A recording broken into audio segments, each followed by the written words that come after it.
Welcome back to Chapel Hill Parks and Rec. Today I'm going to be showing you how to put a knocking bow on a Genesis bow, or a knocking point on a Genesis bow. So the items you'll need is obviously a bow. You'll need some serving. Today we're using black, but if you're working with kids, it may be a good idea to get bright colors. Just it makes it a little bit stand out a little bit more.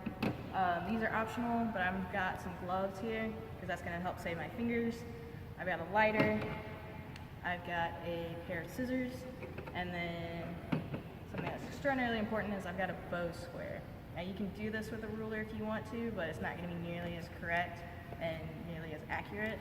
I highly suggest trying to get a bow square. They're fairly cheap and you'll use it all the time, especially if you're a recurve archer.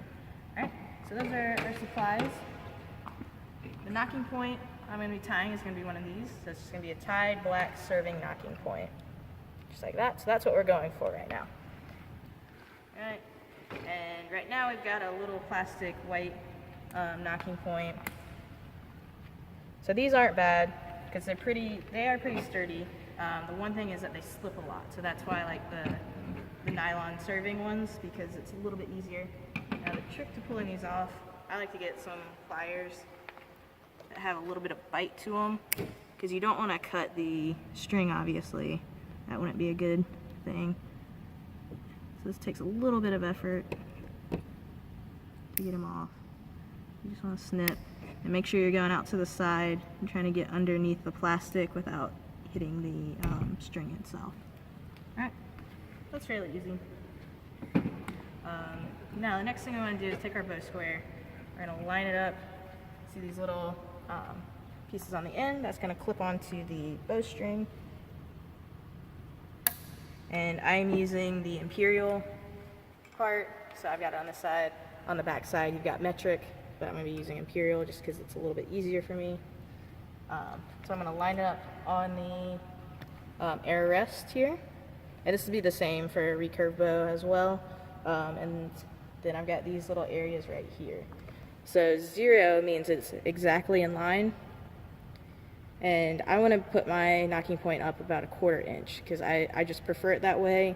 It makes it a little bit easier, it gives you a little bit more give, and it gives you a little bit more room just for your arrow to actually sit. If you do it straight on, you're not going to have room for your arrow to sit, so most people do at least 1/4 inch, if not up to 1/2 inch, especially if they got big fat arrows with big large nocks. Alright, so what I'm going to do, I'm going to take some of the survey, I'm going to take a little bit more than 1 foot, and I'm going to tie my first one. So because this is kind of tight and could potentially hurt your fingers, I'm going to go ahead and put on gloves. Now these are sailing gloves, but anything with any sort of padding will work. I just like these because they're fingerless and a little bit easier to work around. Alright, so what I'm going to do, I'm just going to do an overhand knot in the middle of the string. I'm going to try and get it just even with the 1/4 inch. So the easiest way to do that is to go ahead and do the overhand and get it kind of loose, and then when it's right there, kind of small, that's when you want to adjust it. Alright, so when you get it, you're going to cinch it down. Alright, now I'm going to pull off the bow square.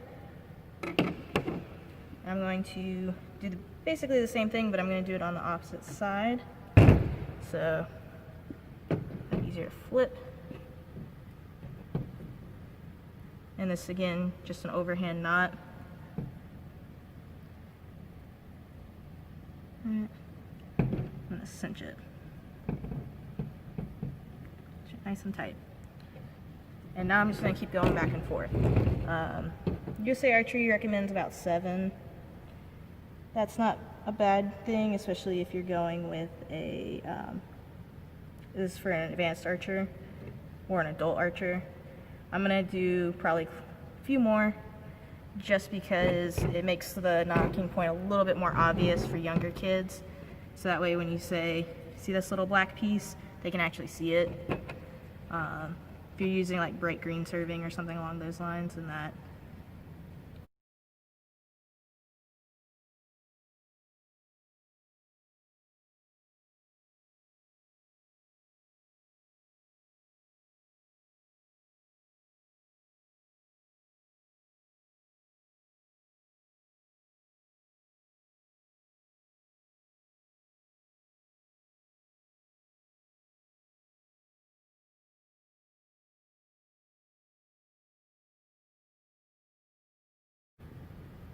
Alright, so this one's going to be our last one, so we're going to make sure that we cinch it down really nice and tightly. Alright, that's why you want the gloves, because especially if you're doing a whole lot of those, it's not going to be very fun. So I'm going to take my bow square again, I'm going to line it up. Make sure it's nice and in line. The thing about the bow squares is that if you put it on the string wrong, it can give you kind of a weird angle, so you want to make sure it's nice and straight. Alright, and it is sitting where I want it to be. Did not move around or anything, so that's good. And then we can go ahead and burn it into place. So I'm going to take my gloves off for this. And this is when you need your scissors and your lighter. So because this is nylon, when you burn it, it's going to turn into basically a plastic. Nice and tight. And so we're going to use that to our advantage. We're going to cut it. We're going to leave about a 1/4 inch on either side, 1/4 to a 1/2 inch. Alright. And then I'm going to light it. I'll light it. I'm going to let it burn into place. Make sure it doesn't burn the string. And then I'm going to press it down. I like to use the scissors. You can do it with a knife or basically anything that can withstand heat. Alright, so you just burn that into place. And there you go. That's how you tie a nocking point. Alright, so that's basic nocking point. Ready to go? Ready to go out and shoot.